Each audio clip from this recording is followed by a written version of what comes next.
16/2/46. ഇന്ന് കാലത്ത് അനുജൻ വന്നു 5 രൂപ കടം വാങ്ങിക്കൊണ്ടുപോയി. ഉച്ചയ്ക്ക് ദേവിക്ക് വേറൊരു കത്തെഴുതി. പകുതി ആയപ്പോൾ സാവിത്രി വഴിയെ പോകുന്നത് കണ്ടു. ചെന്ന് സംസാരിച്ചു. KSന്റെ വീട്ടിൽ പോകുന്നു. ഞാൻ തിങ്കളാഴ്ച നോവിനെപ്പറ്റി പറഞ്ഞു. സാവിത്രി എന്നെ നോക്കി ചിരിച്ചുകൊണ്ട് പോയി. സന്ധ്യയ്ക്ക് 7 മണിക്ക് ഞാൻ എഴുത്തുമായി ചെന്നു. ദേവി ഇടവഴിയിൽ ദൂരെ കാത്തു നിൽപ്പുണ്ടായിരുന്നു. ഞാൻ ചെന്നു. സൗമിനിയെ കണ്ടു. ദേവിയോടൊന്ന് വരാൻ പറയാൻ. ദയവുണ്ടാകുമോ? ദയവുണ്ടാകുകയില്ല. ഞങ്ങൾ നടന്നു. ദേവി വന്നു. പുസ്തകങ്ങളുടെ കാര്യം പറഞ്ഞു. ഞാൻ കൊടുത്തിരുന്ന night is heavy, the song of a wanderer എന്നീ പുസ്തകങ്ങൾ സൗമിനിയോട് എടുത്തുകൊണ്ടുവരാൻ ദേവി പറഞ്ഞു. സൗമിനി പോയി. ഞാൻ എണീറ്റ് ചെന്ന് എഴുത്ത് കൊടുത്തു. ദേവി മറ്റേ എഴുത്ത് എനിക്ക് തന്നു. ബോഡീസിനകത്ത് നിന്നെടുത്ത്. എനിക്കത് ഇഷ്ടമായില്ല. ഞാൻ പറഞ്ഞു. ഞാൻ കൊടുത്ത എഴുത്തും ബോഡീസിൽ വെച്ചു. ഞാൻ ചുംബിച്ചു മാംസളമായ ചുണ്ടു വായിലാക്കിക്കൊണ്ട്. എന്തൊരു സൗരഭ്യം! ഇനി വരുന്ന ശനിയാഴ്ച വന്നാൽ മതി. സൗമിനി വരുമ്പോൾ ഞാൻ പോകും. സൗമിനി വന്നു. ഞാൻ പോന്നു. ദേവിക്ക് കൊടുത്ത കത്തിൻ്റെ പകർപ്പ് ഇതാണ്. എൻ്റെ ജീവൻ്റെ സഖി, എന്തു പ്രതിജ്ഞയാണ് ഞാൻ ചെയ്യുക? നാം വളരെ അടുത്തു കഴിഞ്ഞിരിക്കുന്നു. മാനസികമായി നാം വളരെ ഒട്ടിച്ചേർന്നു പോയി. അറിയാതെ നാം ഒന്നായിപ്പോയി. 2 ശരീരമാണെങ്കിലും 2 സമുദായമാണെങ്കിലും എനിക്ക് ദേവിയും ദേവിക്ക് ഞാനും. ഇങ്ങനെ നാം ഒരു തീരുമാനത്തിൽ എത്തിച്ചേർന്നിരിക്കുന്നു. ഇത് വലിയ ചിന്തയുടെ ഒന്നും ഫലമല്ല, താനേ സംഭവിച്ചത്. ഇങ്ങനെ സംഭവിക്കുമെന്ന് ദേവി ഉദ്ദേശിച്ചിരുന്നില്ല. ഞാനും ഉദ്ദേശിച്ചിരുന്നില്ല. എനിക്കിപ്പോൾ 35 വയസ്സുണ്ട്. ദേവിക്ക് 23. നാം കൊച്ചു കുഞ്ഞുങ്ങളല്ല. നമ്മുടെ പ്രേമം ഒരു തമാശയുമല്ല. മരണത്തേക്കാൾ ഭീകരമായ ഒരു യാഥാർത്ഥ്യമാണ്. നാം അന്യോന്യം സ്നേഹിക്കുന്നു, ബഹുമാനിക്കുന്നു, ആരാധിക്കുന്നു. നാം കണ്ടുമുട്ടുന്നതിന് മുമ്പ് നാം ഇരുവർക്കും വളരെ അനുഭവങ്ങളുണ്ടായിട്ടുണ്ട്. നാം സ്നേഹിക്കുകയും വെറുക്കുകയും ചെയ്തിട്ടുണ്ട്. നമ്മുടെ ഹൃദയങ്ങളിൽ പഴയ ക്ഷതങ്ങളുമുണ്ട്. ഇങ്ങനെ ഇരിക്കെയാണ് നാം കണ്ടുമുട്ടുന്നത്. വേണമെന്ന് വെച്ചിട്ടല്ല. നാം അടുത്തു. അകലാൻ ശ്രമിച്ചുവെങ്കിലും പൂർവാധികം അടുത്തു. കഠിനമായി വെറുക്കാൻ ശ്രമിച്ചുവെങ്കിലും നാം മധുരതരമായി, ദിവ്യമായി എന്ന് തന്നെ പറയാം നാം സ്നേഹിക്കുന്നു. ഞാൻ എഴുതിയിട്ടുണ്ട്. എൻ്റെ ദേവിയുടെ വായിലെ ഉമിനീർ എനിക്ക് തേൻ പോലെയാണെന്നും എൻ്റെ തങ്കത്തിൻ്റെ ശരീരത്തിൻ്റെ വിയർപ്പ് എനിക്ക് സുഗന്ധം പോലെയാണെന്നും. ദേവി, നീ എനിക്ക് ഹൃദ്യയാണ്. ഇങ്ങനെ തോന്നാൻ കാരണമെന്ത്? എനിക്ക് അറിഞ്ഞുകൂടാ. നേരത്തെ തോന്നി. ഇനി നാം ഭാര്യാഭർത്താക്കന്മാരായി കഴിയുമ്പോൾ ഈ തോന്നൽ മാഞ്ഞു പോകുമോ? എൻ്റെ തങ്കത്തിനെ ഞാൻ ഉപേക്ഷിച്ച് പോയി കളയുമോ? ഇതിന് സമാധാനം പറയാൻ ഞാൻ അശക്തനാണ്. ഒരു സംഗതി ഓർമ്മിക്കാൻ കഴിയും. വളരെ പ്രതിബന്ധങ്ങൾ തരണം ചെയ്തിട്ടാണ് ദേവി എന്നെ സ്വീകരിച്ചത്. ദേവിക്ക് നല്ല സൗന്ദര്യവുമുണ്ട്, ഉയർന്ന വിദ്യാഭ്യാസവുമുണ്ട്, ധാരാളം സ്വത്തുമുണ്ട്. ഈ നിലയിലുള്ള ഒരു നായർ യുവതിക്ക് ഈ നിലയിലുള്ള ഒരു തമ്പുരാൻ ഭർത്താവിനെയോ നമ്പൂതിരി ഭർത്താവിനെയോ നായർ ഭർത്താവിനെയോ കിട്ടാൻ വിഷമമുണ്ടായിരിക്കില്ല. എന്നിട്ടും ജീവിത സഖാവായി ദേവി എന്നെ സ്വീകരിച്ചു. എനിക്ക് വേണ്ടി എല്ലാം ഉപേക്ഷിച്ചു. അച്ഛൻ, അമ്മ, വീട്, എല്ലാം. ഇങ്ങനെ എന്നെ വിശ്വസിച്ച്, എന്നെ സ്നേഹിച്ച് എൻ്റെ കൂടെ ഇറങ്ങി പുറപ്പെട്ടതാണ് ദേവി. ഈ ഓർമ്മ എനിക്ക് എന്നും ഉണ്ടായിരിക്കും. ദേവിയും ചിലത് ഓർമ്മിക്കണം. ഞാനൊരു കലാകാരനാണ്, സർവ്വസ്വതന്ത്രനായ ഒരു കലാകാരൻ. ചിലപ്പോൾ എനിക്ക് തോന്നും, മേഘമണ്ഡലങ്ങളെ അതിക്രമിച്ച്, നക്ഷത്രക്കോടികളെ അതിക്രമിച്ച് എൻ്റെ ശിരസ് അങ്ങനെ ഉയർന്നു നിൽക്കുകയാണ്. അഖിലാണ്ടങ്ങളും എൻ്റെ മുന്നിൽ കിടന്നങ്ങനെ കറങ്ങുകയാണ്. ഇതിൻ്റെ എല്ലാം അർത്ഥമെന്ത്? ഇതൊരു തോന്നലാണെന്ന് മാത്രം വിചാരിച്ചാൽ മതി. സത്യത്തിൽ വളരെ കുറവുകളുള്ള ഒരു ചെറിയ മനുഷ്യനാണെന്ന് ഞാൻ. എങ്കിലും ഒരു കലാകാരനാണ്. ഇത് മറക്കരുത്. ഇക്കഴിഞ്ഞ 10 കൊല്ലമായിട്ട് ഞാൻ തനിച്ചാണ് താമസിക്കുന്നത്. ബഹളമയമായ ഒരു ജീവിതം ഞാൻ ഇഷ്ടപ്പെടുന്നില്ല. നമുക്ക് ശാന്തസുന്ദരമായ ഒരു ജീവിതം നയിക്കണം. ദേവിക്ക് അത് വളരെ വിഷമമായിരിക്കും. എങ്കിലും ദേവിക്ക് അതായിരിക്കും നല്ലത്. ദേവി ഒന്നും ചെയ്യണ്ട. തിന്നും കുടിച്ചും ദേവി അങ്ങനെ ഇരുന്നാൽ മതി. എൻ്റെ ജീവിതത്തിൻ്റെ പ്രകാശമായി, എൻ്റെ ആത്മാവിൻ്റെ സഖിയായി. നാഥേ, നിനക്ക് അഹിതമായി എന്നിൽ നിന്ന് ഒന്നും ഉണ്ടാവുകയില്ല. നിൻ്റെ ആഹാരം, നിൻ്റെ വസ്ത്രം, നിൻ്റെ വിശ്വാസം, ഇവ മുന്നിലും എൻ്റെ ദേവിക്ക് പരിപൂർണ്ണ സ്വാതന്ത്ര്യം ഉണ്ടായിരിക്കും. എന്ന് വെച്ചിട്ട് മറ്റൊന്നിലും സ്വാതന്ത്ര്യമില്ലെന്ന് അർത്ഥമില്ല. പുരുഷനിലുള്ളിടത്തോളം സ്വാതന്ത്ര്യം സ്ത്രീക്ക് ഉണ്ടെന്ന് ഞാൻ വിശ്വസിക്കുന്നു. ഇത്രയും സംഗതികൾ വെറും ഓർമ്മയ്ക്ക് വേണ്ടി എഴുതുന്നതാണ്. ഇനി വേറൊന്നുണ്ട്. ദേവി, ബഷീർ. ഇവർ ഒരുമിച്ച് ദാമ്പത്യ ജീവിതം നയിക്കുന്നത് ഒരു നിസ്സാര കാര്യമല്ല. വളരെ സ്നേഹത്തോടെ, സഹതാപത്തോടെ സമുദായം ഇതിനെ അംഗീകരിക്കുമെന്ന് എൻ്റെ ദേവി വിചാരിക്കരുത്. നായർ സമുദായവും മുസ്ലിം സമുദായവും നമ്മെ പുറന്തള്ളും, അവഗണിക്കുകയല്ല, നമ്മെ ദ്രോഹിക്കാൻ ശ്രമിക്കും. നമുക്ക് മിത്രങ്ങൾ അധികം ഉണ്ടായിരിക്കുകയില്ല. വിപ്ലവകാരികളെന്നും പുരോഗമനവാദികളെന്നും പറയുന്നവർ തന്നെ നമ്മുടെ കൊടിയ ശത്രുക്കളായി തീരും. ദേവിക്ക് വേണമെങ്കിൽ ഒരു വേശ്യയാവാം, മറ്റ് ഏതോ ഹീനകൃത്യവും ചെയ്യാം. സമുദായം കണ്ണടച്ചു കളയും. പക്ഷേ ദേവി സ്നേഹിക്കുന്ന ഒരു മുസൽമാനെ ഭർത്താവായി സ്വീകരിക്കുക ഭയങ്കര കൃത്യമാണ്. സമുദായം അത് സ്വീകരിക്കുകയില്ല. എനിക്ക് വേണമെങ്കിൽ ഒരു വിടനാവാം, അതുപോലെ മറ്റെന്തോ ചെയ്യാം. പക്ഷേ മതം മാറാതെ ഒരു ഹിന്ദു സ്ത്രീയെ വിവാഹം ചെയ്യുക മതവലയത്തിൽ നിന്ന് ബഹിഷ്കൃതനാവും. ഇങ്ങനെ നായർ സമുദായത്തിൽ നിന്ന് ദേവിയും മുസ്ലിം സമുദായത്തിൽ നിന്ന് ഞാനും പുറന്തള്ളപ്പെട്ടവരാകുന്നു. ഈ സംഗതികൾ നാം ഓർക്കണം. വെറുക്കാനും തെറ്റിദ്ധരിക്കാനും ഇടവരുത്തരുത്. നമുക്ക് വളരെ കുറ്റങ്ങളും കുറവുകളുമുണ്ട്. നമുക്ക് വേണ്ടി വിട്ടുവീഴ്ചകൾ നാം ധാരാളം ചെയ്യണം. ഒരുമിച്ചുള്ള നമ്മുടെ ജീവിതം പരിപൂർണ വിജയത്തിൽ എത്തിക്കുവാൻ നാം ശ്രമിക്കണം. ദേവിയുടെ അച്ഛൻ്റെയും അമ്മയുടെയും നില ആലോചിക്കൂ. എവിടെയാണ് അവർക്ക് തെറ്റുപറ്റിയത്? എനിക്കറിഞ്ഞുകൂടാ. ദേവിയും ഞാനും കൂടി ഒരു പുതിയ കഥയാണ് നിർമ്മിക്കുവാൻ ശ്രമിക്കുന്നത്. ഒരുമിച്ചുള്ള നമ്മുടെ ജീവിതം കൊണ്ട് ഇതിൻ്റെ അവസാനം നമുക്കറിഞ്ഞുകൂടാ. ഒരുപക്ഷെ സുഖപര്യവസാനിയാവാം. അതല്ലെങ്കിൽ വരും പോലെ വരട്ടെ. ധീരതയോടെ നമുക്ക് അഭിമുഖീകരിക്കാം. പ്രിയേ, രാത്രി അവിടെ കിടന്ന് ചുമയ്ക്കുന്നു എന്ന് കേട്ടു. കുത്തിയുള്ള ചുമ. നെഞ്ചുവേദനയും ഉണ്ടായിരിക്കും.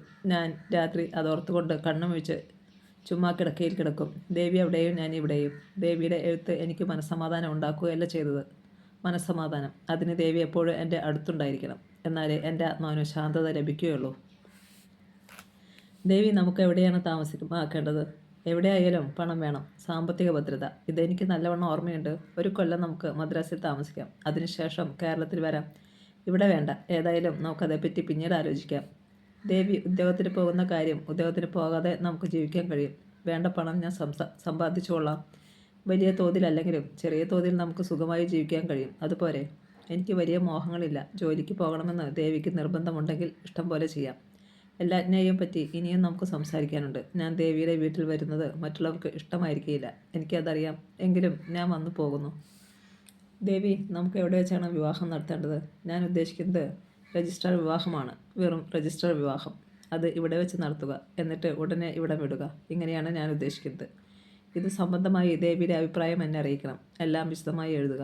ഒന്നും മറച്ചു വയ്ക്കരുത്. അതായത് എന്നെ അതിശയപ്പെടുത്താൻ വേണ്ടി ഒന്നും മറച്ചു വയ്ക്കരുത്. ദേവി എൻ്റെ ശരീരവും എൻ്റെ ഹൃദയവും എൻ്റെ എല്ലാം ദേവിയെ സ്നേഹിക്കുന്നു, തീക്ഷ്ണമായി സ്നേഹിക്കുന്നു. ഇതുപോലെ എൻ്റെ തങ്കം എന്നെ സ്നേഹിക്കുന്നുണ്ടോ?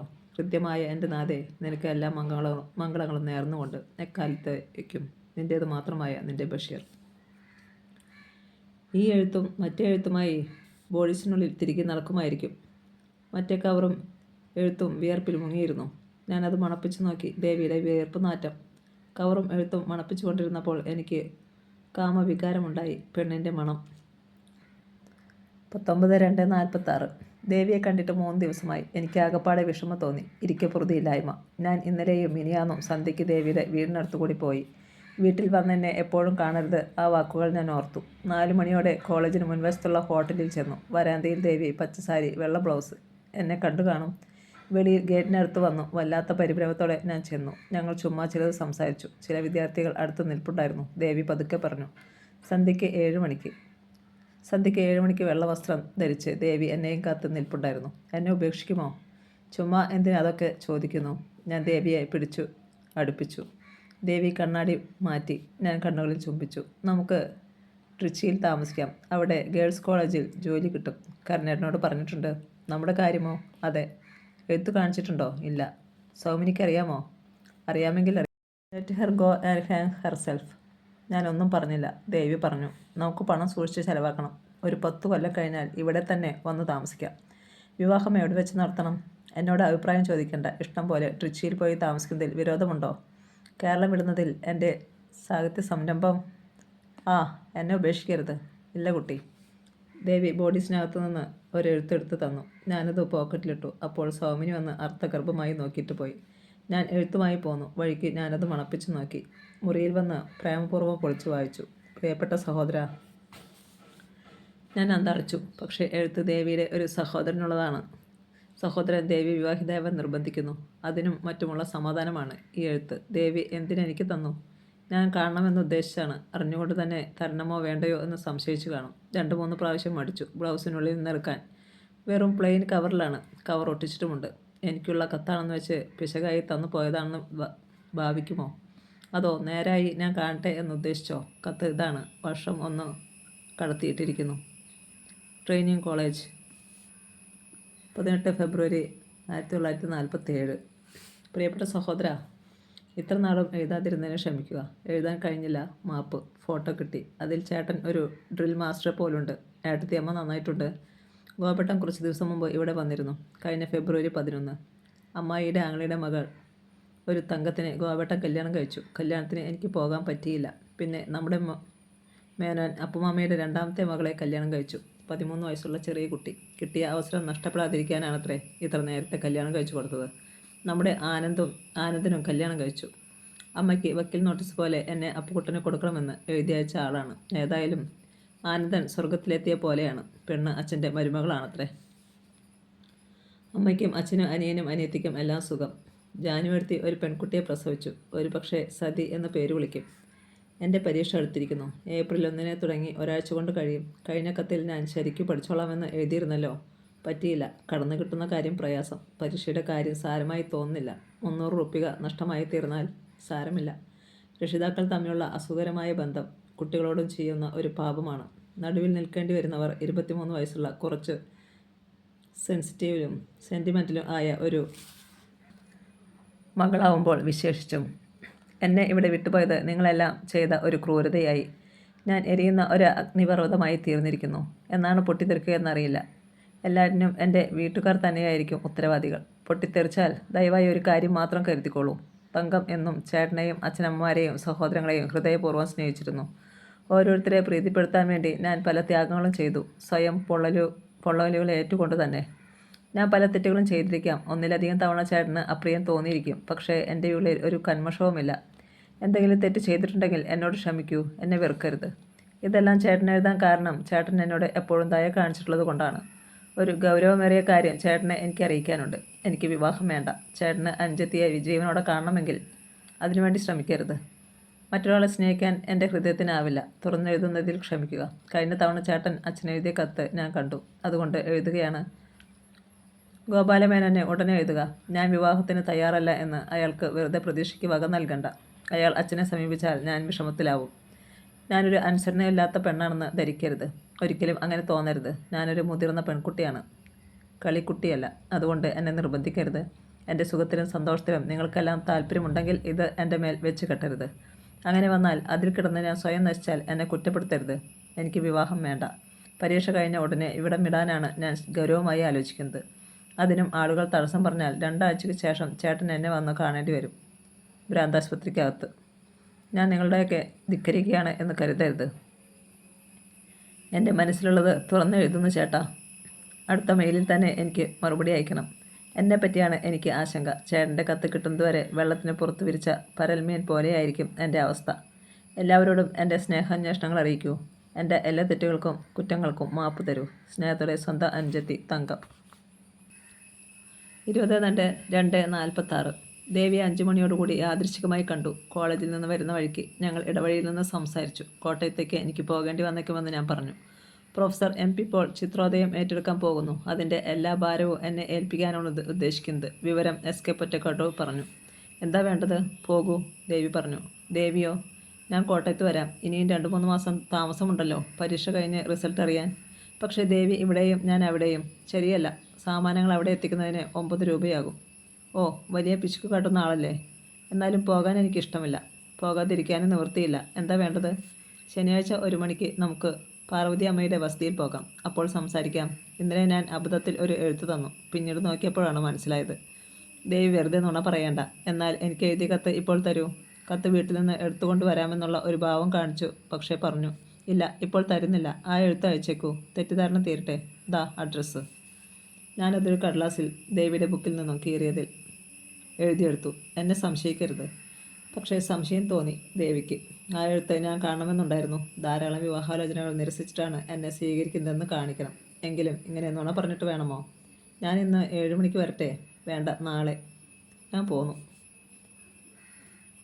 2/12/46. ദേവിയെ കാണാൻ ക്ഷീണത്തോടെ ഞാൻ 7 മണിക്ക് ചെന്നു. ഇടവഴിയിലൂടെ വീണ്ടും മുൻവശത്ത് വരെ ചെന്നു. ദേവിയെ കണ്ടില്ല. 22/2/46. മനസ്സിന് ക്ഷീണവും ആകെ വിഷാദവും. ഞാൻ പല പെൺകുട്ടികളെയും നോക്കി. പരിചയമുള്ള പലരും പ്രേമപൂർവ്വം എന്നെ നോക്കി. തൈരുകാരി രാശം, പാൽക്കാരി ബ്രാഹ്മണ യുവതി, കൂടാതെ മുമ്പ് പരിചയമുണ്ടായിരുന്ന മറ്റൊരു യുവതിയും. ഞാൻ എന്തിനു നോക്കി? എല്ലാം എനിക്ക് ദേവിയോട് ഏറ്റുപറയണമെന്ന് തോന്നി. 6 മണിക്ക് അനുജൻ വന്നു. പുസ്തകം തർജ്ജമ ചെയ്യാമെന്ന് പറഞ്ഞ സ്ത്രീയെ ഞായറാഴ്ച കാണാമോ എന്ന് ചേട്ടത്തി ചോദിച്ചു. ഞായറാഴ്ച കാണാമെന്ന് പറയൂ.